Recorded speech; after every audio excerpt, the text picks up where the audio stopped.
گائے کے نام پر، کبھی تو مندر کے نام پر، کبھی تو داڑھی کے نام پر، کبھی تو ٹوپی کے نام پر، کبھی تو برقعے کے نام پر مسلمانوں کے اوپر اتنا ظلم کیوں ہوتا ہے؟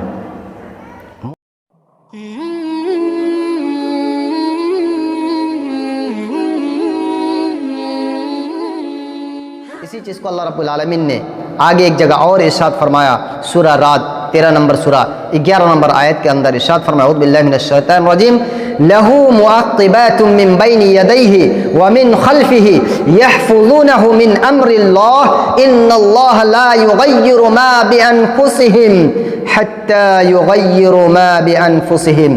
میرے بھائیو، اللہ رب العالمین نے ارشاد فرمایا کہ اللہ تعالی انسان کے لیے اس کے فرشتے کو مقرر کر دیتا ہے، اس کے دائیں، اس کے بائیں، اس کے آگے، اس کے پیچھے اللہ کے فرشتے مقرر رہتے ہیں۔ بین یدیہ ومن خلفہ، سامنے سے پیچھے سے اللہ کے فرشتے اس کی حفاظت کرتے رہتے ہیں، من امر اللہ، اللہ کے حکم سے۔ کب تک اس کی حفاظت کریں گے؟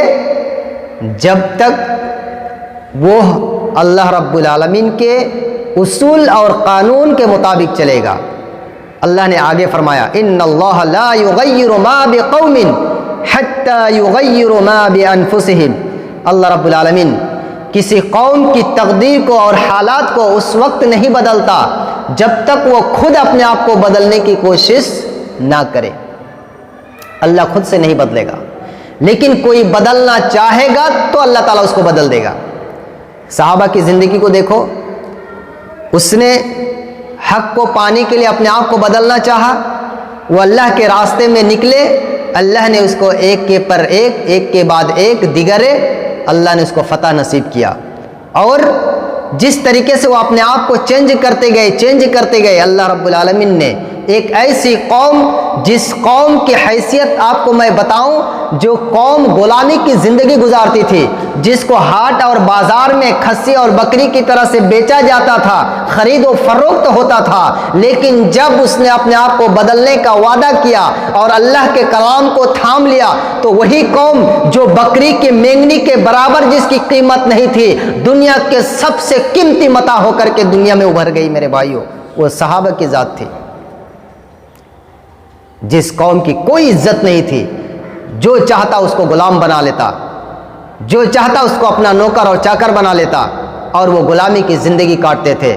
لیکن جب اس قوم کو اللہ نے کلام جیسی نعمت سے نوازا اور قرآن پاک کو لے کر کے اپنا آئیڈیل بنا کر آگے بڑھے، اللہ رب العالمین نے اس کو پوری دنیا کے اندر عزت عطا فرمایا، اور اتنی عزت دی کہ ساری دنیا کے اندر وہ حکمرانی کیے، اور ساری دنیا کو امن شانتی کا پیغام دیا، ساری دنیا کو عدل و انصاف کا فیصلہ دیا، ساری انسان کو حق کا راستہ دکھایا، ساری دنیا کے اندر چین و سکون کا ماحول پیدا کیا۔ میرے بھائیوں، اس لیے کہ اس کے اندر یہ جذبہ تھا اپنے آپ کو بدلنے کا۔ لیکن آج ہمارے اندر یہ چیز نہیں ہے۔ ہم نے کبھی نہیں سوچا کہ اسلام کے لیے ہمیں جینا ہے، اللہ کے دین کو بچانے کے لیے جینا ہے، کہ انسان کو فائدہ پہنچانے کے لیے آج انسان انصاف پانے کے لیے ترس رہے ہیں۔ ساری دنیا انصاف کو ترس رہی ہے۔ خواتین کے اندر بے چینی ہے، ان کی عزتیں لوٹی جاتی ہے، ان کا حق چھینا جاتا ہے، لیکن میرے بھائیو، اس کو انصاف کون دے؟ جو انصاف دینے والی قوم ہے، جو انصاف دینے والا دین ہے، اس کے ماننے والے ہی سب سے پیچھے ہیں، تو ان کو انصاف کہاں سے ملنے والا ہے؟ اس لیے میرے بھائیو، جب ہم پر کوئی مصیبت پہنچے تو سب سے پہلے ہمیں اپنے نفس کو دیکھنا ہے کہ یہ جو مصیبت پہنچی ہے، یہ کیوں پہنچی ہے، ہمارے اوپر یہ مصیبت کیوں آئی ہے۔ آگے چلیے، ایک اور سورہ انعام آیت نمبر 129 کے اندر اللہ رب العالمین نے فرمایا، وَكَذَلِكَ نُوَلِّ بَعْضُ الظَّالِمِينَ بَعْضًا بِمَا كَانُوا يَكْسِبُونَ۔ اللہ رب العالمین بعض ظالم کو بعض ظالم کا ولی اور حاکم بنا دیتا ہے۔ جب کوئی قوم، جب کوئی رعایا، جب کوئی جنتا ظالم بن جاتی ہے تو اس کا حکمراں اور حاکم بھی اللہ تعالیٰ ظالم کو بنا دیتا ہے۔ آج جو ہمارے اوپر ظالم سرکار ہے، اس سے پہلے ہمیں سوچنا چاہیے کہ یہ ظالم سرکار ہم پر کیوں اللہ نے مسلط کیا ہے۔ کبھی ہم نے اس کو سوچا؟ کبھی ہم کو یہ نصیب ہوا کہ اتنا ظلم و زیادتی ہونے کے باوجود کبھی اللہ کے در پہ آ کر کے ہم نے اللہ سے معافی مانگا، اللہ کے کلام کو اٹھایا، کبھی سوچا ہم نے؟ ہم کو کوئی موقع نہیں ملا۔ اللہ نے یہی چیز تو کہا کہ جب کوئی قوم ظالم بن جاتی ہے تو اس کا حاکم بھی ظالم ہو جاتا ہے، اس کا بادشاہ بھی ظالم ہو جاتا ہے۔ اللہ اکبر! کیوں؟ بما کانوا یکسبون، اس لیے کہ اس نے ظلم کمایا ہے، اس لیے ظلم کاٹنا ہے۔ ابن عباس رضی اللہ تعالیٰ عنہ مفسر قرآن، وہ کہتے ہیں کہ جب کوئی رعایا عادل و منصف رہتی ہے تو اس کا حاکم بھی عادل اور منصف ہوتا ہے، اور جب کوئی رعایا ظالم ہو جاتی ہے تو اللہ تعالیٰ ایسے رعایا پر ظالم بادشاہ اور حاکم کو مسلط کر دیتا ہے۔ تفسیر ابن قرطبی کے اندر اس کی تفسیر کی گئی ہے۔ میرے بھائیوں، ہم نے کبھی سوچا اس پر کہ ہم پر جو اتنا ظلم ہو رہا ہے، ظالم حکمراں اور بادشاہ آ گئے ہیں، ہم مانتے ہیں کہ ہم پر ظلم ہوتا ہے، لیکن ہم نے کبھی سوچا نہیں کہ آخر یہ ظلم کی وجہ کیا ہے؟ اللہ نے ہم پر کیوں ظلم دیا ہے؟ کیا یہ اللہ سے بھی بڑھ کر کے ہے؟ نعوذ باللہ من ذالک، کہ اللہ ہم پر انصاف کرنا چاہے، اللہ ہم پر رحم کرنا چاہے، وہ ہم پر ظلم کرے؟ ہرگز نہیں۔ ایسا سوچنے والا مومن ہو ہی نہیں سکتا، مسلمان ہو ہی نہیں سکتا کہ جس پر اللہ رحم کرے، جس پر اللہ کی مہربانی ہو، جس پر اللہ کی رحمت ہو، وہ کوئی اور ظلم کر سکے۔ اس کا مطلب یہ ہے کہ اللہ ہی ہم پر ظلم کر رہا ہے ہمارے کرتوت اور اعمال کی وجہ سے۔ اسی چیز کو اللہ رب العالمین نے کلام پاک کے اندر سورہ شورى 30 نمبر آیت کے اندر ارشاد فرمایا، وَمَا أَصَابَكُم مِّن مُّصِيبَةٍ فَبِمَا كَسَبَتْ أَيْدِيكُمْ، تم کو جو بھی مصیبت پہنچتی ہے وہ تمہارے کرتوت اور تمہارے اعمال کا نتیجہ ہوتا ہے، جو تم اپنے ہاتھ سے کماتے ہو، جن تم اپنے کیریکٹر سے، اپنے اخلاق سے، اپنے چرتر سے، اپنے ویوہار سے، جس کو تم کماتے ہو، جس کو تم کرتے ہو، اسی کی بنیاد پر تم پر مصیبت پہنچتی ہے۔ میرے بھائیوں، اب آپ کہیں گے کہ کوئی لوگ ایسے ہیں جو ظالم ہے، اس کو اس کا بدلہ مل رہا ہے، لیکن سارے لوگ کیوں ستائے جا رہے ہیں؟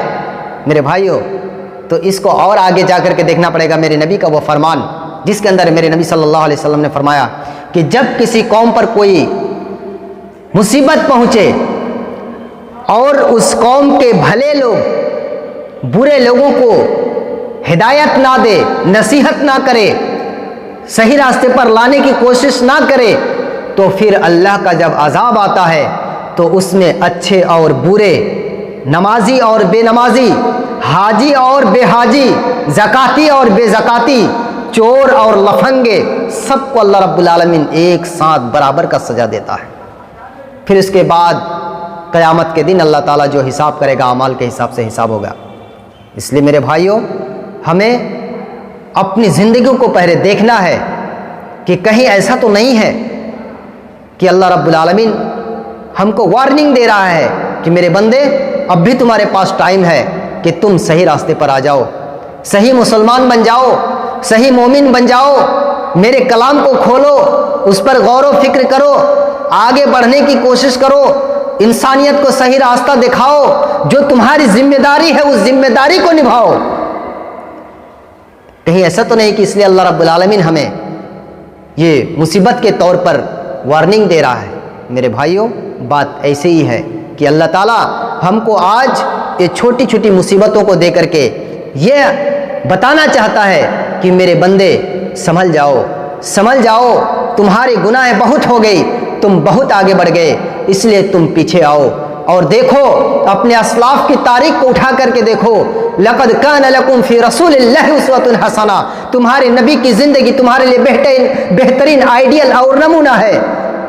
تم اپنے نبی کی سیرت کو دیکھو، نبی کی زندگی کو دیکھو، نبی کے اخلاق کو دیکھو، نبی کے چال چلتر کو دیکھو، نبی کے طور طریقے کو دیکھو، تمہارا نبی کیسے چلا، تمہارا نبی کیسا اٹھا، کیسے بیٹھا، کیسے ان کی سیاست تھی، کیسے ان کی زندگی تھی، کیسا اس نے دنیا کے اندر لوگوں کے ساتھ اور دنیا کی بھلائی کے لیے کیا کام کیا۔ میرے بھائیوں، آج صرف ہم دوسروں پر الزام دیتے ہیں، ہم صرف دوسروں پر الزام لگاتے ہیں، لیکن اصل یہ ہے کہ آج ہمارا عمل ہی ٹھیک نہیں ہے، ہمارا خود کریکٹر ٹھیک نہیں ہے، ہم صرف نام کے مسلمان رہ گئے ہیں، ہمارا نام عبداللہ اور عبد الرحمن ضرور ہے، لیکن آج ہمارا عمل کسی غیر سے کم نہیں ہے، صرف ہم نام کے مسلمان رہ گئے۔ میرے بھائیوں، ہمیں عمل کی بھی مسلمان بننے کی ضرورت ہے، اور ہمیں ایک ایسے مومن اور مسلم ہو کر کے زندگی گزارنا ہے جس کو اللہ اور اللہ کے رسول نے زندگی گزارنے کے لیے کہا ہے۔ اللہ رب العالمین تو ہم تمام لوگوں کو اپنے نیک اعمال کا محاسبہ کرنے کی توفیق عنایت فرما۔ اللہ رب العالمین تو ہمیں دشمنوں کے ہاتھوں سے حفاظت فرما۔ اللہ رب العالمین تو ہمارے دین کی حفاظت فرما۔ اللہ رب العالمین تو اپنے کلام کی حفاظت فرما۔ اللہ رب العالمین تو ہماری ماں اور بہنوں کی حفاظت فرما۔ اللہ تو ہمارے ملک کی حفاظت فرما۔ اللہ رب العالمین تو ہمیں ایمان کے ساتھ رکھ، اور جب تک ہم اس دنیا کے اندر رہیں ایمان سے رہیں، اور جب ہم اس دنیا سے الوداع ہوں تو ہماری زبان سے لا الہ الا اللہ کا کلمہ پاٹ ہوتے رہے۔ آمین۔ بارک اللہ لنا ولکم فی القرآن العظیم ونفعنی ایاکم بالآیات والذکر الحکیم، انہ تعالی جواد کریم ملک الرؤوف الرحیم۔ السلام علیکم ورحمۃ اللہ وبرکاتہ۔